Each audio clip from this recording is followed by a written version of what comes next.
welcome everybody to the Data for Policy Zoom talks. And we are super happy to have you here. The title of today's webinar is Data for Peace: How Novel Data Sources and Technology Can Enhance Peace. And in a way, for us, and I hope for several people of the attendees, it's also like a celebration to our special collection that we did in the Journal of Data and Policy about PeachTech. First, my name is Innar Liiv. I'm from Tallinn University of Technology. I will be the chair of this session. I first was asked to give you some of the housekeeping rules. So first, the session will be approximately 1 hour. We will have talks for 30 to 40 minutes from our panelists.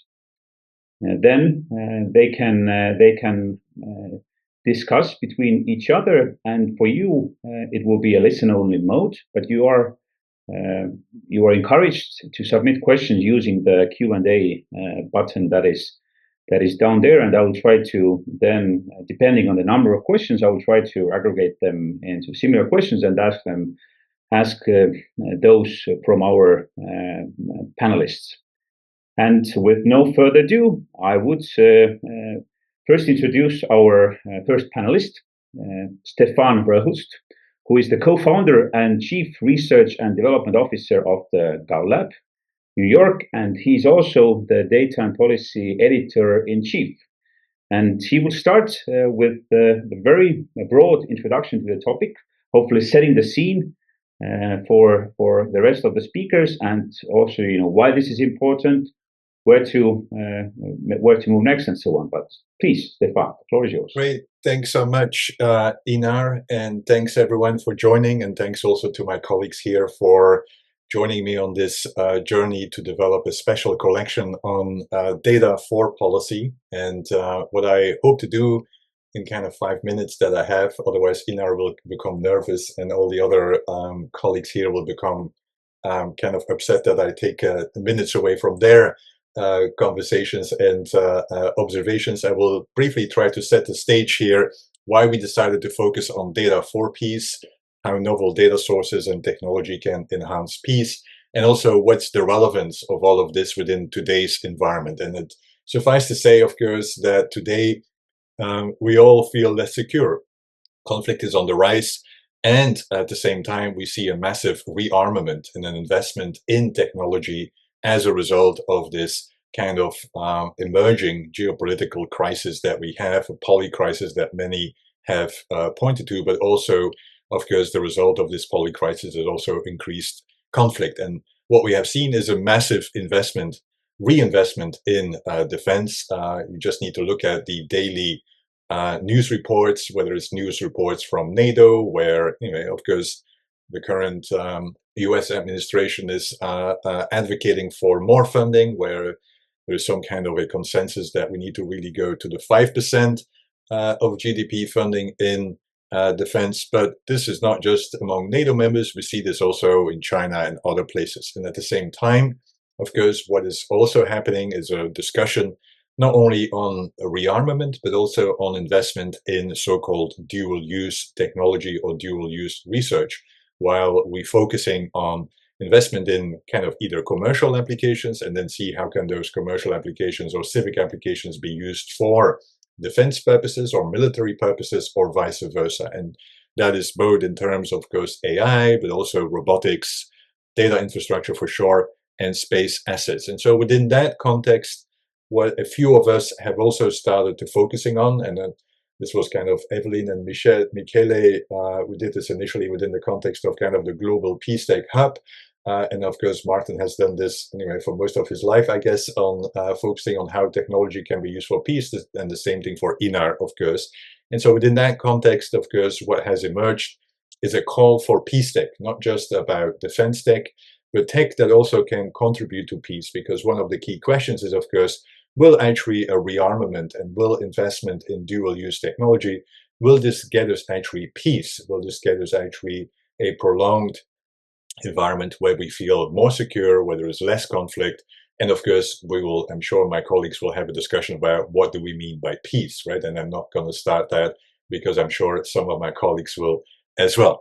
But it's suffice to say that when we focus on PeachTech, there are at least three kind of applications that are relevant. One are the applications that are kind of pre-conflict, which is then kind of the use of technology to do early warnings, to understand what is the current situation, to do kind of mediation, to prevent disinformation, and so on and so on. And these are all kind of applications of technology. And of course, data plays a critical role here in order to prevent or decrease peace. Now, once peace is broken and we are entering an environment of less security and even conflict and violence, then technology also has a role to play, especially to minimize the suffering that emerges from conflict. And that's, for instance, looking at using technology and data to, for instance, understand migration patterns, to understand how can we mitigate some of the suffering that emerges from people being relocated to other places or have to force migration patterns and so on, but also to provide humanitarian relief to those that are suffering as well. And then post-conflict, of course, technology and data also has a role to play, where we're then looking into how do we use data and technology for reconstruction, how do we use it to, for instance, dealing with the aftermaths of conflicts, such as, for instance, demining as well. And so there are an emergence group of examples, such as, for instance, the ones listed here. I'm not going to go into detail, but examples that do kind of early warning, of course, examples where drones can be used for demining in order to deal with then the post-conflict kind of aspects of course, military interventions, but also, like, for instance, Comet Global, that has done a lot of work on making sure that migrants, as a result of forced migration from conflict, can also basically be accommodated in a much more humanitarian and dignified manner as well. And others that try to prevent conflict by actually, for instance, identifying scarce resources, because we know conflict is going to also not only increase by geopolitical tensions, but also by actually increased scarcities of resources like water or, of course, climate aspects as well. Now, despite the fact that we see that there is a lot of potential for PeachTech and a lot of potential for data for peace, we also see this kind of massive asymmetry where funding for deep defense tech is kind of gigantic and is ballooning in the current environment. And then, of course, when we look at kind of efforts for UN peacebuilding, for instance, it remains kind of a minor fraction of actually what is being spent on military. And the same is true for PeachTech. I also did quickly over the weekend kind of a very unscientific research on where's the interest currently of the wider public. And of course, the interest is mainly focused on defense tech, and PeachTech or technology for humanitarian interventions is kind of plateauing and is not really taken into account. And so it is within that context that we really wanted to put PeachTech, and specifically, because this is a data and policy journal, specifically the role of data on the map as it relates to peace, as it relates to, of course, the three kind of use cases that I have identified. And so we really want to focus on how new data sources, because we're also interested in, of course, in kind of non-traditional data sources that can be reused for PeachTech, but also interested in, of course, the ethical and the regulatory environment that is necessary or is missing in the current context to actually make sure that PeachTech doesn't harm and actually really benefits those that we seek to serve as well. There's a lot of policy significance in the current environment, mainly, as I said, well, everyone is focusing on defense tech. How can we contribute to also really add data for peace or PeachTech on the agenda? And I hope this special collection will kind of create awareness among the broader public that we not only need to invest and really focus on defense tech, but that actually this is an opportunity to also double down on data and technology for peace, but do so in an evidence-based manner, right? Not just as kind of because it sounds good. And this is really what this special collection tries to do, is to actually make PeachTech more evidence-based, not just from an ideological perspective because peace sounds good, but really because it makes sense, and because we also have studied that one can do this in a way that is both systematic and responsible. And that's really the objective of the special collection. I'm not gonna steal the thunder from Michele, who's gonna go deeper into what was actually covered and what are some of the key themes. But these are kind of some of the themes that we were hoping to solicit. And I have to say, I'm extremely delighted with the result, and also extremely delighted that we actually have, at a moment when it really matters, when conflict is on the rise, when defense spending is on the rise, when we actually, as a academic journal, can also become kind of a contributor to the current intellectual discussion, but also policy discussion on how one really makes sense. And this is, if you haven't visited yet, this is the page where you can learn about all the efforts that have been featured and that have been contributed as well. So I'm going to stop here, Innar, to make sure that I don't go over time, and looking forward to the questions and the reactions that the participants to this call might have. Over to you, Innar. Perfect timing, Stefaan. And maybe one more comment that you don't have to. You can, but you don't have to do any screenshots while people are giving presentation, because we are recording it, and the recording will also be sent to every participant sometime after the webinar. But let's move on. And next speaker, we have Michele Giovanardi, who is from Finland, from CMI, that is Martti Ahtisaari Peace Foundation. And he will tell us about the key themes represented in the special issue. And I understand that he might even go through some of the topics that were mentioned there, and hopefully also identify some gaps. What are those topics that beyond this special collection people could still focus on and write about? So Michele, the floor is yours. Thank you very much, Innar. It's a pleasure to be here, and I want to acknowledge your work in pushing this special issue to the finish line, and also Stefaan Verhulst, of course, and other people from Cambridge, Andrew Hyde, that helped us putting this together. But now I will try to represent some of the key topics of these 9 papers. Of course, I will not do justice to any of these, because I just have 5-10 minutes. But I will try nevertheless. And of course, it's an invitation to dive deeper into this issue. Of course, it's open access, it's free, and everyone can go to the website and have a look at the papers later on. But following these broad thematic areas that Stefaan mentioned, we had some papers really addressing applications and innovations in data for peace. And 3 of them especially focused on early warning mechanisms. We had a paper from Murphy, Sharp, and Huang that basically walked us through a chronology of different early warning and forecasting mechanisms from the 90s, the first experiments at the CIA, to nowadays with projects like Views or ACLED or many others. And they also explore the condition under which conflict forecast can be effective, both technical conditions and policy conditions. So issues related to data, disparities between how data is collected in poor or rich countries, etc., etc. And this links well with the paper from Mueller, Rao, and Simon on conflict forecasting, and a project that you can check out, which is called conflictforecast.org.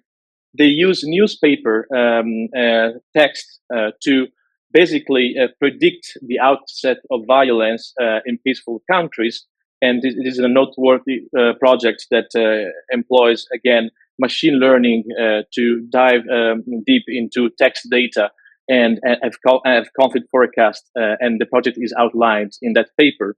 But interestingly, we also had a case from the United Nations in Afghanistan, where it moves a bit beyond the classical definition of AI for conflict prevention to suggest the idea of augmented intelligence. So in this paper, you would find, again, a use case on early warning mechanisms and augmented intelligence, which means thinking of the relationship between AI and the human element in projects that do early warning from the outset. But we also add other kind of innovations and applications in the issue. For instance, Luna Pla wrote a paper about network analysis with a case on the International Commission for Impunity in Guatemala. And in this paper, network analysis is related to peace building because these networks can be visualized, of course, but also measured in terms of density of the network and robustness against interventions and disruptions from the outside. So they were able to actually, with this network analysis, visualize different networks of people involved in illicit networks and criminal networks, and also reveal different relationships in power elites with businesses, with military actors. And this is very inspiring paper that can give us an example of how network analysis can also be applied to peace. And the third and last application is about social media. And we had a very interesting paper by Hoke, Puig-Larari, and Sutiaho and Carigo. It basically was around social media analysis and how do we have a different innovative way to create and co-design text classifiers that we need to do social media analysis. So in this paper, they propose an innovative methodology to do that, and a participatory one that brings together peace practitioners, data scientists, and local actors to design together these classifiers. And here we had a case about the US and polarization in the Christian communities in the US with analysis of around 9,000 tweets, 10,000 Facebook posts. And they found that this participatory method leads to a deeper comprehension of the digital conflicts online. So I invite you to read more if you're interested here. And from these applications and innovation, we move to a more reflective kind of papers, papers that have more reflective flavor. And here we have a contribution of McGinty and Firko, very interesting, on the data myth. So interrogating the evidence-based for evidence-based peace building. And here, Firko and McGinty challenge one of the key claims in this data for peace space, which is that more faster data will lead to better policy and practice outcomes. And they challenge that by asking questions about the provenance of data, the legitimacy of the infrastructure producing the data, and also issues of power, inclusion, exclusion, and knowledge hierarchy. But more importantly, they give us a compass with good practices on how to design a good data for peace initiative, taking into account many different things, from questions about relevance of the data for peace initiative, the purpose, issues of cost-benefit analysis, and so forth. And also the idea that data should be reused. So when you design a project leveraging data, you should also think, how this can benefit and empower the local population and local communities, and not just against your donor or your government. So this sets the stage for a very holistic analysis of data for peace and ethical one. And then I would like to move to Evelyne Tauchnitz's contribution that we have here among the panelists. So I will not spend much time on this because she will tell us about it, but it's a very important theoretical contribution, also with deep philosophical roots. She walks us through the different ideas of peace from the ancient Greece to nowadays. And she finds a different way of conceptualizing peace as something that is relational. It's something that it has to do with networks and how we're relating those networks, and something that can be applied to the digital space. But she will tell us more about it.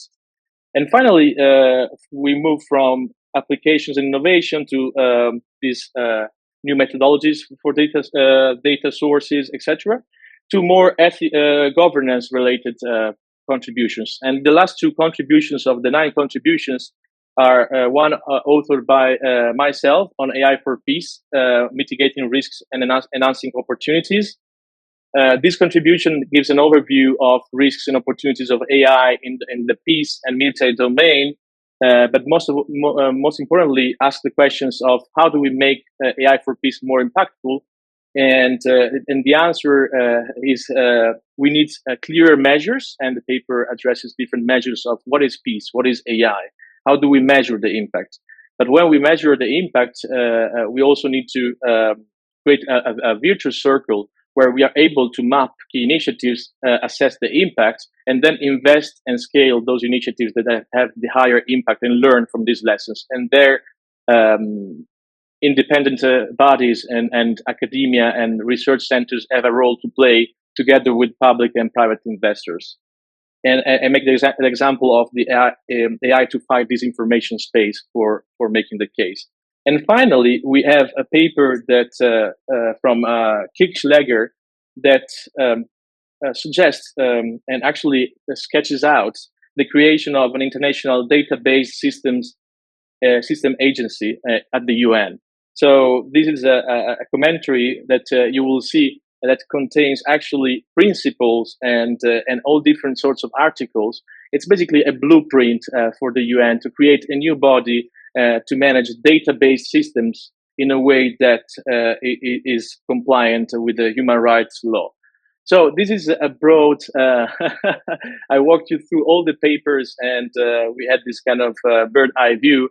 But what is interesting now is for you to read more, of course, but also to discuss these different issues and innovations and interconnecting elements that we find the special issues that I find so interesting and stimulating for the conversation. So I will just leave it there and maybe we open up for the conversation later on. Thank you. Thank you so much, Michele. So you managed to put the 2 years of work by authors and reviews into 10 minutes. That's absolutely wonderful. First, I will maybe mention again that you are all encouraged to use the Q&A button down there. If you want to send any questions, we will take them, collect them, and discuss them later. But now I will let's turn over to our next speaker, who is Evelyne Tauchnitz from University of Lucerne, and she will tell us how to move beyond the positive and negative peace dichotomy towards relational peace. So the floor is yours, Evelyne. Thank you so much, Innar, for this kind introduction. Thank you also for having me here. I mean, being already the fourth speaker, I cannot add much more to the thanks, but it's been an awesome journey during this 1 or 2 years working on this special collection. As you mentioned, I have been working on the conceptual side of peace and potentially also how it could be measured. I've prepared a short presentation which I would like to share with you. Let's see how that works. Completely perfect. Okay, so as Stefaan has already indicated, when we're talking about PeachTech, the first question is what is peace? Because and it sounds a bit tribal, but most wars have been fought in the name of peace. So having a short reflection on what peace actually is and where it's situated, it can also indicate us what data and technology might actually help for PeachTech. Like where are actually the connection points here. So peace can either be looked at the individual micro level. It really goes back to Greek philosophy. I'm going to go through that quickly. If you want more details, have a look at the paper. But basically, it's saying that you can either look at the individual micro level that's connected to virtue, ethics, like being a good person, cultivating your virtues, basically. Later on with Enlightenment philosophers, but also the famous definition of peace as the absence of direct structural and cultural violence by Johann Galtung. Peace was situated more at the societal, at the macro level. The issue there is when we talk about data and measuring peace, is both with individual. I mean, it's very how you're going to measure the virtuousness of peace or the virtues of a person. You cannot look in people's heads so easily. And at the societal level, it's difficult as well because then it's really peace is dispersed, so to say, across the political, social, economic systems, and also tricky. It's always tricky to measure something that is not there. That is if you're defining peace as the absence of violence, how you're gonna measure it. And as Michele said, it's also a bit as Innar said, it's also a bit based on this dichotomy thinking, like either you have peace, either you have violence. So I'm really concerned about us proposing a bit of alternative conceptualization, because even if you think of it intuitively, like your relationship with friends, with family members, they're hardly ever purely violent or peaceful. It's mostly a mix of both. And people are, same with people, by the way, they're hardly any good, purely good or bad people. And accepting that, I think, is the first step, really. So let's look at relational peace. That's been, it's not completely new, but it's been very rather marginalized topic of research. So there you understood peace more as an activity, as a practice. It's something that happens in between when you connect with other people. It can be looked at the individual level, like between individuals. It can also be looked at between groups, but also between nations even. But really, it can be understood as a set of behaviors, of actions. So it's not really a thing that you're building, but it's something more like a verb, something that happens when you're connecting, when you're interacting with somebody. So I put down there, but as a summary, it can be understood as the quantity and quality of connections, interactions, relationships. I mean, connection is something more instantaneous. Interaction is something where you exchange something. Relationship is the sum of it, like something a bit more stable, which forms over time.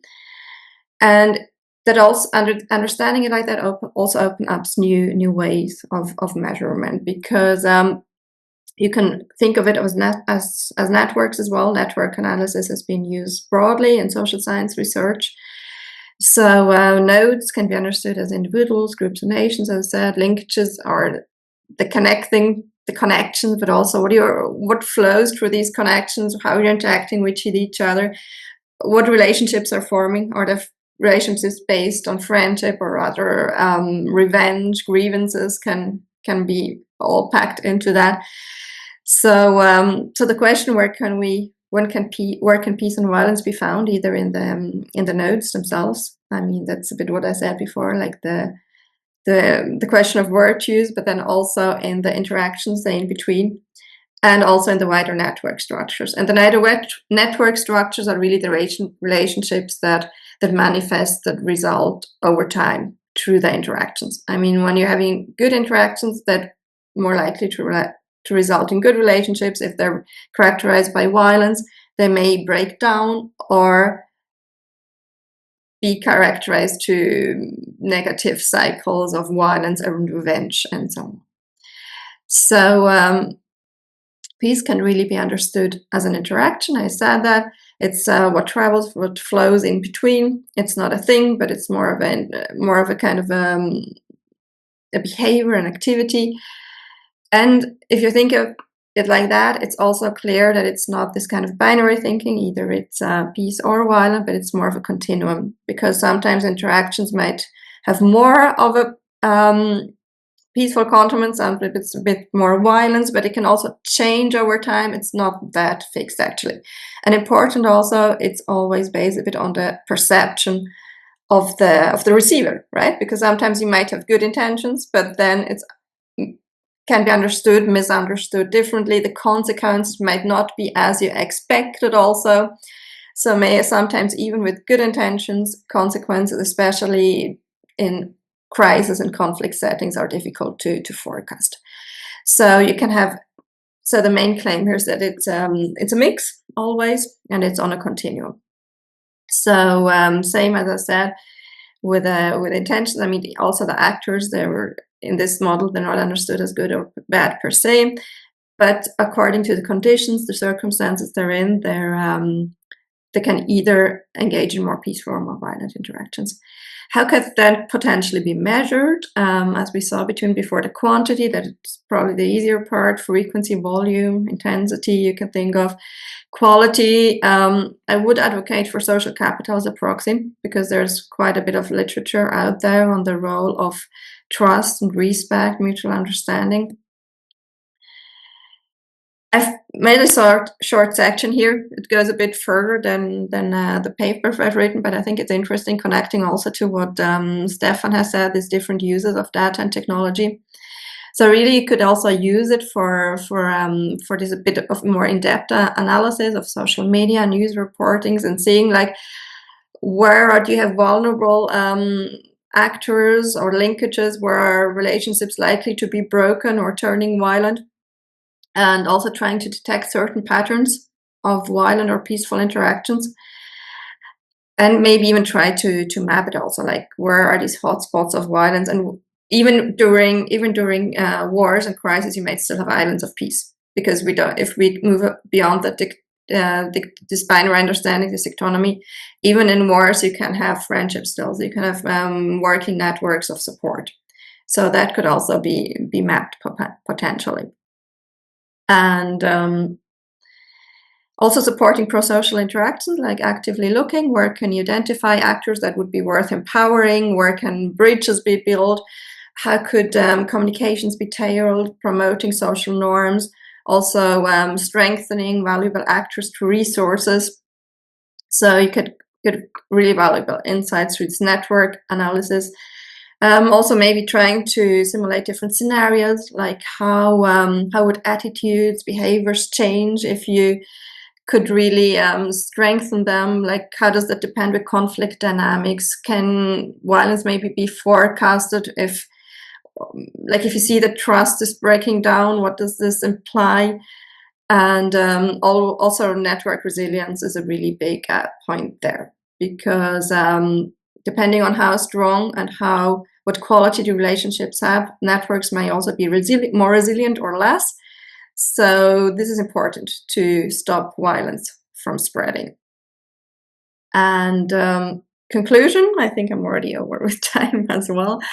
So in order for peace building to work, and I think we also want to make a distinction between peace tech and defense tech, as Stefaan has said, because defense is usually also, even if it's justified in the name of peace, but it's still defense. And I would focus here more on the positive peace aspect of peace building, and that would really mean to strengthen those conditions that produce high quality peaceful interactions. So addressing the root causes of conflicts, also good governance. We have some articles on that.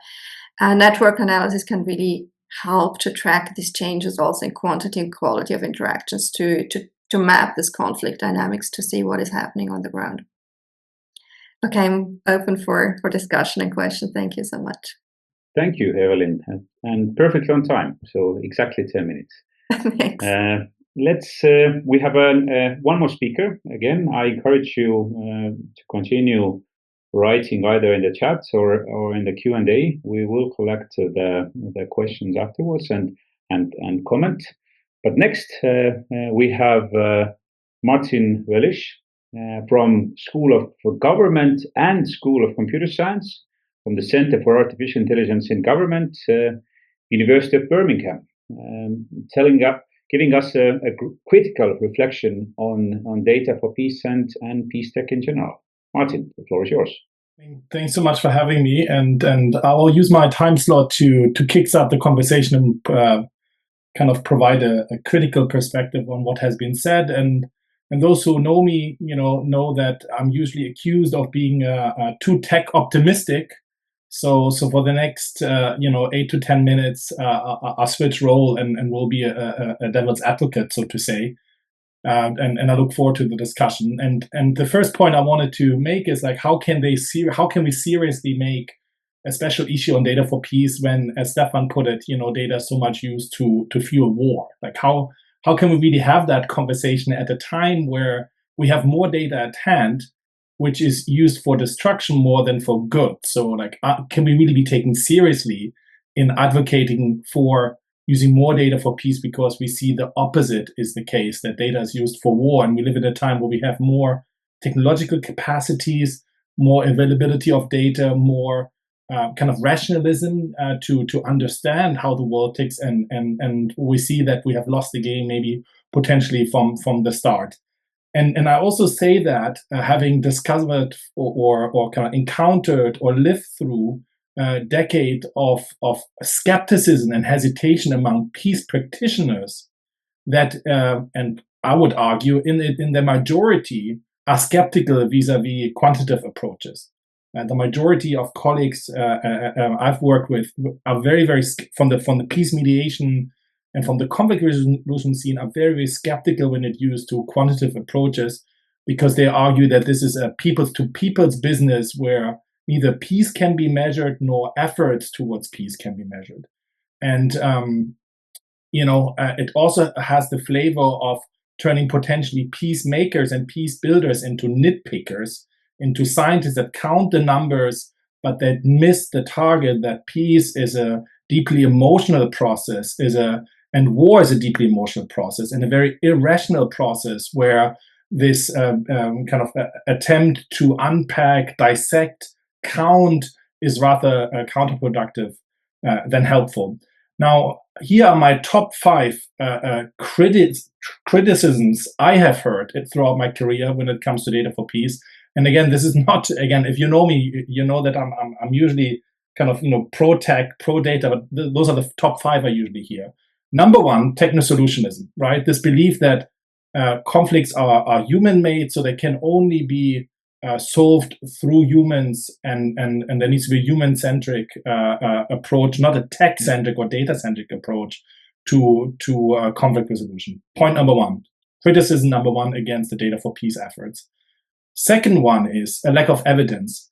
Again and again, I've seen criticism against data-driven processes or against PeachTech-driven processes with the argument, supposedly the argument, that there's no evidence that proves that data and peace-driven approaches are more effective than non-tech or non-data-driven approaches, so intuitively driven approaches, right, or spontaneously driven approaches. So this is just like a world that, kind of some who are fantasizing with the belief of technology and data are creating.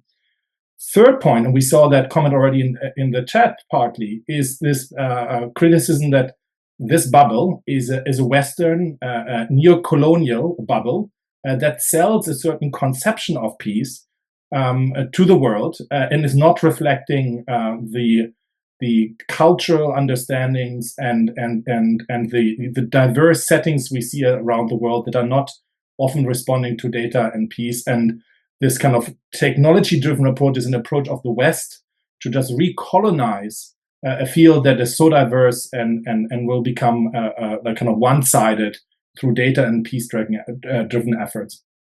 Point number 4 is the dual use of data, and I've seen this as a major critique, and there's truth about it. When you think about social media mining, we just heard this as a potential avenue to better understand public sentiments, but any social media report also provides a perfect playbook for the dark side. Certain actors that would like to see where the opposition groups are, would like to understand who is critical against them. So aren't we just doing more harm than good by using data and technology to support peace processes, because it could be, in the spirit of dual use, exploited to attack than more than to defend. And the 5th point of criticism I've heard is about data scarcity. The first thing that falls in a war is the truth. The first thing that happens in warfare is lies and manipulation. So what are we basing our assumptions on when the data that we are collecting is skewed? Because there's so much misinformation happening as part of strategic warfare, aren't we just using the wrong fuel for our engine and basing our assumptions on data that is either available in a very scarce manner or heavily biased and fragmented? So those are the top 5 criticisms I've heard, and I encourage you actually to read the special issue, because it provides answers to those top 5 critics that we hear often. What I think is so exciting about it, and let's look at the title very carefully. It says how novel data sources and technology can enhance peace. It's not about over-promising, can bring peace or make peace, but enhance, right? What's definitely missing is the behavioral science aspect, where we think about, the fact that we might have the most rational and logical kind of, answers at hand, but how do we make them tick and work in certain kind of settings? And then also the title argues for novel data sources, right? Really trying to gather data that we haven't touched yet to really unpack this complexity and the mess that war creates. So I think that's so exciting about the special issue. It's definitely not a blueprint. It's not complete. In the introduction to the special issue, you see a range of topics that we felt are missing and need to be explored further. But as Stefaan mentioned, it's a first step. And yes, quantitative approaches in peace mediation, peacemaking, conflict resolution, potato, whatever you call that, have been around. My favorite paper that I like to quote is from 1982, the year I was born, which is about machine learning predicting the arms race between the USSR and the United States. So it's also to say that, quantitative approaches to peacemaking and peace building have been around for a while. But there are new novel data sources that we can tap into, and there are new techniques that we should not left ignored to do whatever we can to bring armed conflict to an end. And I think that's what's so exciting about that issue, to make it even harder to argue that there's no data available, because that issue brings together opportunities to understand war, and opportunities to unpack peace in a more diligent manner. So that's to say a lot to discuss, and yeah, back to you, and I look forward to the discussion. Thank you. And maybe as a data scientist, I thought I would maybe comment one term. So the special collection had this term of novel data sources, and I have learned to enjoy very much a definition which says that novel data sources are those sources which we don't control, basically, which are collected by somebody else or out there. So this is one of the. Of course, it's not like a complete and one truth definition, but still, there's some point to it that we should start to think about not just the data that we collect and we control and we know the quality, but the whole data world that is around there. Now, and we already have 4 or 5 questions, and maybe what I would recommend is that I would maybe read out the question in the order, since we don't have too many currently. We can go through them all so far. And I would read it out, and maybe then someone who thinks that would be happy to comment on that, or who could kickstart the discussion on that can comment. So first, I would maybe bring out Vincent's question, who asked that what role do we expect maps and geo-information systems to play in PeachTech, both in assessing and representing peace data from a research perspective, as well as their role in hindering peace on the ground. So who would like to comment on that? Does anybody have any insights into maps, or the map is not a territory, and all those kind of comments? Maybe we can start with Martin. Yeah, happy to jump in there, because I feel geospatial data is a very exciting one, given that satellite technology used to be a field of the military and exclusively in the hands of a few states. And nowadays, with the swipe of a credit card or just a good internet connection and access to publicly available geospatial data, one can run data assessments and have your own eye in the sky to make sense of, number one, migration movements. Number two, kind of environmental patterns that help you better understand kind of climate security related conflicts, but also to use geospatial data to get a sense for the scale of destruction. We just held a crisis computing workshop in Geneva as part of the AI for Good Summit, and I feel kind of geospatial satellite images, but also any other kind of geospatial information, kind of sensors on the ground or low radar applications are very exciting, because this is a field that is increasingly available for researchers and academics as us, and not in the exclusive hands of a few anymore. So thanks for raising that question. Something definitely to explore further. I feel with geospatial information, there is already a lot of research done, but it sits in other pockets of science, in other special journals, so to say. And I think a lot of the debate that we try to do is to bring different sciences together, because I just saw a different special issue just on geospatial information for peace. And I feel kind of what I think this crowd needs is a cross-disciplinary debate, and geospatial is something that wasn't fully covered in that special issue, but in many others and specialized journals as such. Thank you. Stefaan, you want to comment? Yeah, no, I just want to build upon what Martin said, is that obviously actually geospatial is one of the, I would say, the most valuable kind of data sources when it comes to PeachTech, because it, to a large extent, I think what Evelyne was saying is that peace is relational, but it's also very locally contextual. And that requires, of course, a better understanding of kind of, how peace and conflict plays out at the, in this geospatial kind of context. But in addition to what Martin was referring to is kind of the democratization of access to high quality geospatial data, I think there's also a massive technological advances in that space, especially as it relates to simulation. I think what we have seen lately is kind of, Gaussian splatting and so on, where geospatial data can be used in a much more dynamic and manner that actually really simulates what might happen. For instance, for migration patterns as a result of conflict, but also, as Martin said, it's not only for destruction, but it's also might be used for, I think geospatial is also very important to use for humanitarian or human rights violations. So that you actually can use geospatial to really see what was before and after, and was this actually a criminal activity, right? Was this a result of war crimes, for instance, as well?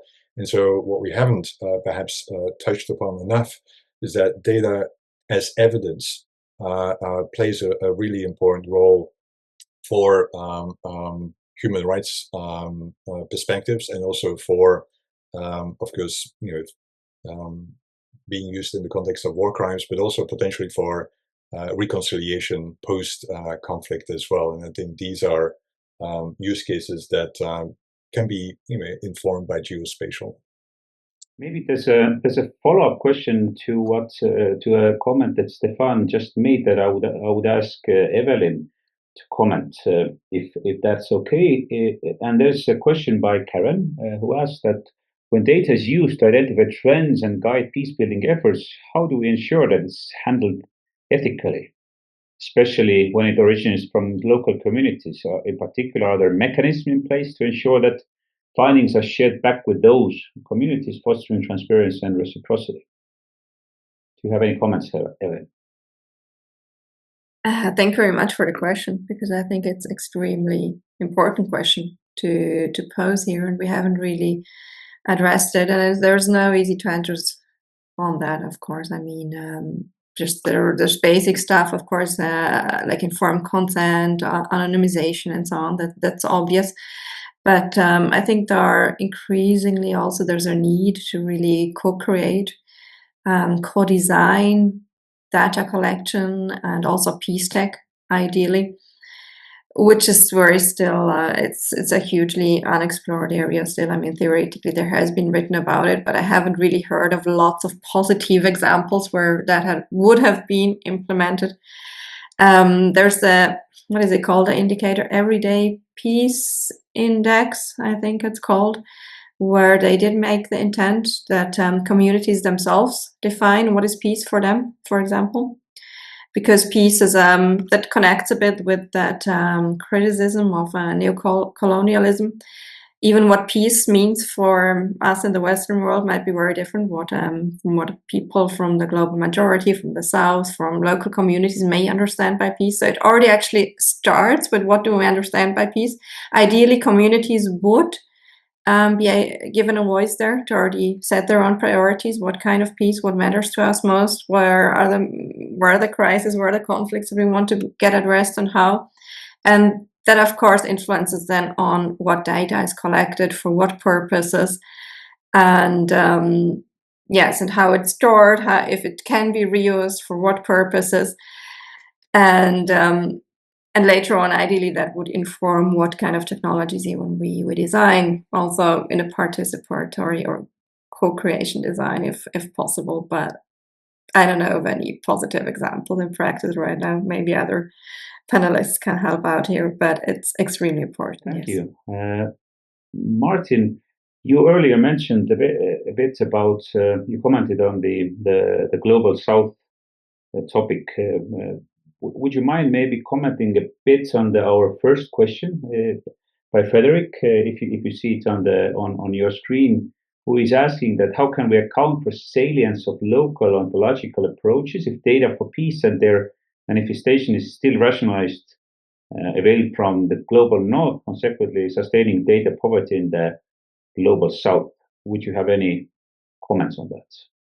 It's very hard to answer that question as a white male from Germany, and very good to see you. We know each other, so it would be probably more for you to answer that question than for me. I think what's important, and I appreciate the question, to realize in that question is that we need to kind of a diverse view on how we kind of define the symptoms and the treatments when it comes to this mess. And the mess, you call it war or conflict or dissonance, looks very different in different places because we work and we function very differently, right? So I think what Frederick's very important point is about is, to broaden the conversation, to not think that 9 articles in this special issue, that's kind of the downside of every special issue. You have a call out, you hope that people respond, you kind of, can't stuff in 50 special issue articles, you keep the conversation going. And is there a need? I really liked Evelyne's, precise frame where she said the global majority. Evelyne just said the global south, the global majority. That was really nice. What's needed is kind of a broad conversation. And as Stefaan said, this is a beginning, and when you heard kind of Michele explaining the different facets, there are many aspects missing, right? So I hope that this contributes to an ongoing conversation that might also be an kind of not anti-tech or anti-data driven conversation, but a more nuanced way of how we look at this world. And I'm just looking forward to that because I want to learn, and I know that we haven't found the answers because apparently we're still killing each other more in a more sophisticated manner. So something seems to be going wrong. So any further kind of, discovery is most wanted, I feel.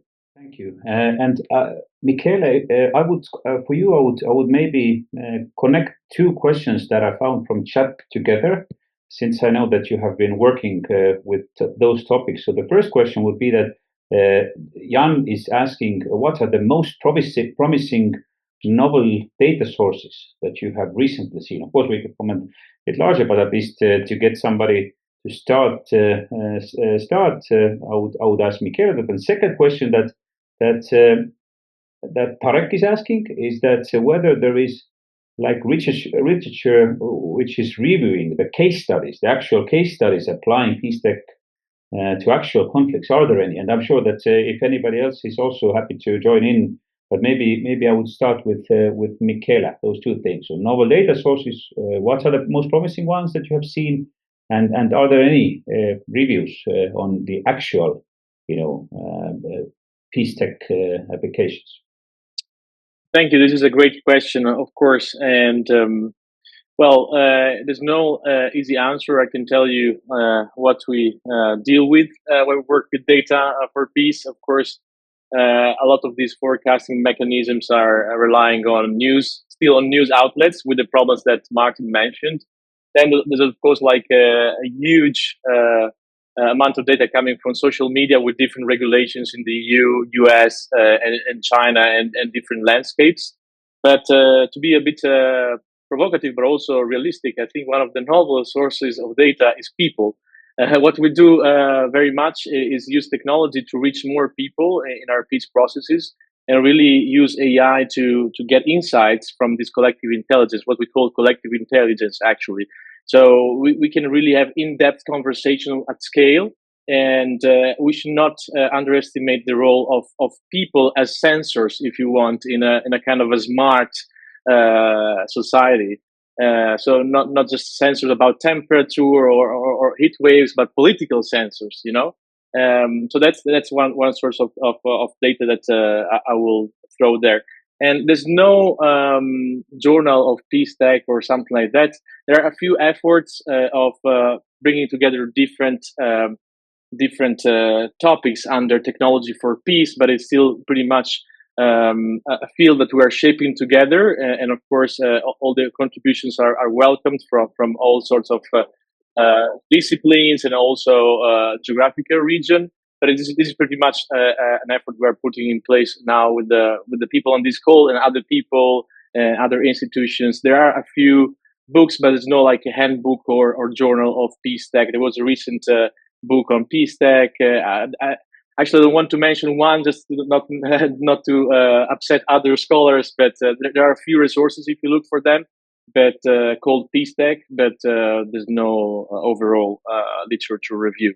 But of course, I can recommend a few readings. Thanks, Michele. And somehow suddenly in last 5 minutes, the number of questions has just exploded.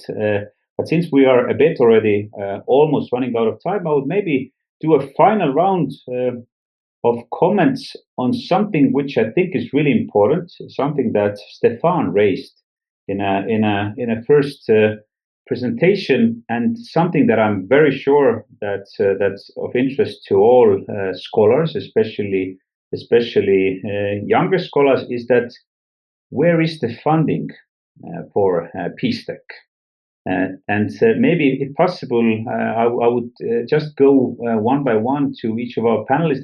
That what are your thoughts or comments, or where would you recommend people looking for funding, or how is it possible to fund at all this kind of topic? So, and Stefaan, since you brought this topic up in your presentation, maybe you can start or give us some ideas. Yeah, well, we're already over time almost, so I will be very brief. So I'm very interested in, what's happening right now is the investment community, whether these are VCs, whether these are whatever falls under the investment community, is basically shifting its funding to so-called dual tech, which basically means defense tech, because otherwise, why would you call it dual tech if you don't invest in defense tech, which you didn't do in the past? And so, I think one of the missing pieces, perhaps in the PeachTech literature, is what's the role of investors in actually technology applications, and how can they shift their investment towards more PeachTech. And that's something that I've worked on. As you know, I've called it triple use, which I'm not sure is the best way to go about it. But why not have a line of investment that specifically focuses on PeachTech as well, right? Because otherwise, if there is no dedicated line, it's not going to happen. And then two, actually this morning I was on another call. In Europe, for instance, you have the so-called FP10 framework that is focusing on research funding. And I think PeachTech should be part of the research funding specifically. Again, they are now all focusing on dual use research, but I think there should be a specific line on actually peace research from my perspective, because that becomes like a key, if not one of the most societal challenges that we deal with. And so the funders basically need to be made aware, both the investors but also the research funders, on the importance of actually providing more evidence, but also stimulating more applications, because I feel like there is actually no real market for PeachTech at the moment. There are really good startups, there are really good non-profit organizations, but they're all starving from funding, to be quite honest.